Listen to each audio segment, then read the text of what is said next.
તો કેમ છો મિત્રો, સ્વાગત છે આપના નવા વિડીયોમાં।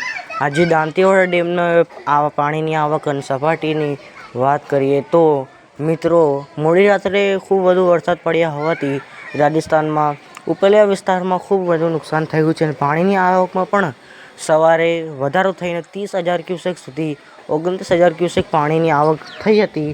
મિત્રો, હવે પાણીનો ઘટાડો થઈને 18,000 ક્યુસેક પાણીની આવક દાંતીવાડા ડેમમાં છે। તો દાંતીવાડા ડેમમાં જાવકની વાત કરીએ તો જાવક મિલ છે, કોઈપણ દરવાજો ખોલવામાં આવ્યો નથી। અને પાણીની સપાટીની વાત કરીએ તો દાંતીવાડા ડેમમાં પાણીની સપાટી હાલ 590 ઉપર પહોંચી ગઈ છે અને દાંતીવાડા ડેમ હાલ 65% જેટલો ભરાઈ ગયો છે અને દાંતીવાડા ડેમની ભયાનક સપાટી 604 ફૂટ છે મિત્રો।